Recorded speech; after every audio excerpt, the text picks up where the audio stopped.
सवाल बड़ा सीधा सा है शाहरुख खान साहब को लेकर। शाहरुख खान साहब को लेकर सवाल ये है, इसको जरा ध्यान से सोचिएगा, समझिएगा कि जब शाहरुख खान दोपहर के समय में प्रेस कॉन्फ्रेंस करते हैं और बात करते हैं तो उनकी टोन, उनके बोलने का तरीका, एक फिल्म एक्टर हैं, डायलॉग डिलीवरी पर मैं उम्मीद करता हूं, हालांकि मैंने उनकी आज तक कोई फिल्म नहीं देखी है, कि उनको मास्टरी होगी इसके ऊपर, तब टोन बदल जाती है। लेकिन पूरा आरोप शाहरुख खान के ऊपर यह है कि जब कल की घटना हुई तो उनकी टोन अलग थी। सवाल अभी उठा रहे हैं न्यूज़ पॉइंट में कि क्या सितारे गैर जिम्मेदार हरकत करते हैं, क्या सितारे जो रोल मॉडल्स होते हैं खासतौर पर नई जनरेशन के लिए, ये गैर जिम्मेदार हरकत करते हैं। पॉइंट बड़ा साफ है कि शाहरुख खान पर आप लगातार खबरें देख रहे हैं सुबह से अलग अलग न्यूज़ चैनल्स पे, जो आरोप लगे हैं उनमें एक टोनैलिटी फैक्टर है। बात शाहरुख खान को लेकर ये कही जा रही है कि उन्होंने कल जो हरकतें की, जिस जबान में उन्होंने बात की, वो जबान गलत थी, और आज जब वो बात कर रहे थे वो जबान एकदम बदली हुई नजर आई।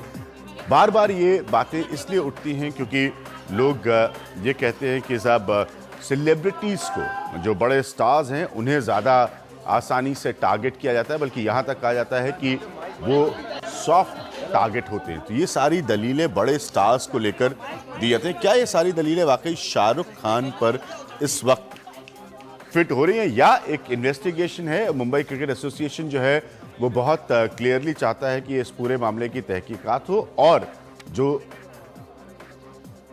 पूरा सच है वो सामने आए। तो आगे बढ़ने से पहले और आपके अपने पैनल से आज मिलाने से पहले, शाहरुख खान पर जो आरोप लगे हैं, उन्होंने किस टोन में इस प्रेस कॉन्फ्रेंस में उनको उन बातों को रखा, उनका जवाब दिया। टीवी पे जो सिंपल बात यह है, मैच खत्म हुआ था, मेरे 30 बच्चे और उनके दोस्त लड़के लड़कियां मैच देखने गए थे, तो मैं स्टेडियम में नहीं था। मैंने फ़ोन इसलिए किया क्योंकि मैं उन बच्चों को फ़ोन किया कि मैं उनको पिक करने के लिए आ रहा हूँ। मैं पिक करने जब तक गया, स्टेडियम ऑब्वियसली खाली हो चुका था, और तो पहले मैं चेंजिंग रूम में गया, लड़कों को बधाई दी मैच जीतने की, और फिर मैंने ऊपर से देखा कि वहाँ पे कुछ ऑफिशियल्स थे, अब मुझे पता नहीं वो कौन से डिपार्टमेंट के हैं स्टेडियम में, वो बच्चों को मैन हैंडल कर रहे थे। और हम खुद जानते हैं कि क्रिकेट ग्राउंड पे बिहेवियर कैसा होता है।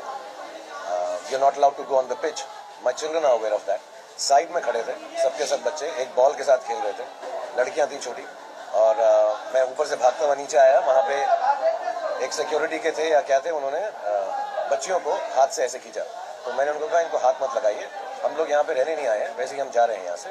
And I was telling them to go. Then there was one gentleman who came from behind very aggressively and said something in Marathi which is not repeatable, और मुझे उस पर बहुत गुस्सा आया। तो मैं उनकी तरफ मुड़ा और वो पीछे गए, और फिर बहुत सारे उनके लोग ऐसा अग्रेसिवली, जितने भी इनकी जो इस वक्त टेलीविजन पे भी बात कर रहे हैं एक दो उसमें से, वो सब अग्रेसिवली मेरी तरफ आने लगे। And obviously there were lot of them, all of them were from there, and I think they never expected कि वो कितनी हाई हैंडेडली और बदतमीजी से बात कर रहे थे। तो मैं बात नहीं करूंगा, मैं चुपचाप से वहां से डर के चला जाऊंगा। And I been hearing some of them से what they are saying that I was under the influence of alcohol. I come from home, I don't drink except गुस्से में कहीं ना कहीं कुछ तो कहा होगा, लेकिन वो लोग भी बहुत बदतमीजी से बातें कर रहे थे, और मैं अकेला था। तो वो कुछ 20-25 उनके ऑफिशियल्स थे, एक थे छोटे से साहब जो ऐनक पहने हुए थे, तो वो बहुत बदतमीजी से गालियां दे रहे थे। और जब मैं उनको एक्चुअली पकड़ने के लिए गया तो वो इन बाकी सबके पीछे छुप गए। And I mean, to be really honest, I'm not trying to show off. I just going to pick up my children, and I think we know what good behavior in public is, but I don't think that gentleman should have spoken to me like that at all. मेरे साथ इस वक्त मैं आपको अपने panel से मिलाता हूं। मेरे साथ दिलीप चौरेन साहब मौजूद हैं। दिलीप चौरेन देश के जाने माने इमेज कंसल्टेंट हैं। क्यों हम इनसे बात करेंगे कि स्टार्स की पूरी जिंदगी इस बात पर निर्भर करती है कि वो पब्लिक पर्सोना जो अपना क्रिएट करते हैं उस पर डिपेंडेंट है।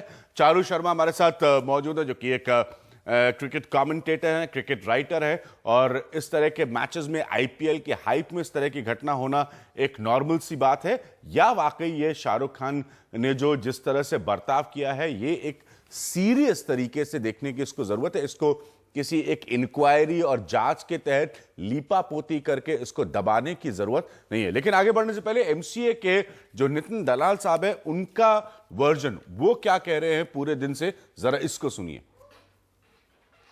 Our security guard has all the rights to stop him from going onto the ground and to the children's office, whoever has come. So, but Shahrukh is saying कि आपके security officials ने ऐसी गालियाँ use की जो ऐसे नहीं, it is totally false and baseless, I would say. He has abused MCA, he has abused BCCI also. Do you have the NDTV Profit app? All the markets, all the news and your own homemade, ready-made portfolio available there for you. We will right now answer what you should sell, what you should buy when markets are down. Download at ndtvprofit.com/apps. Get the best app from the channel you trust.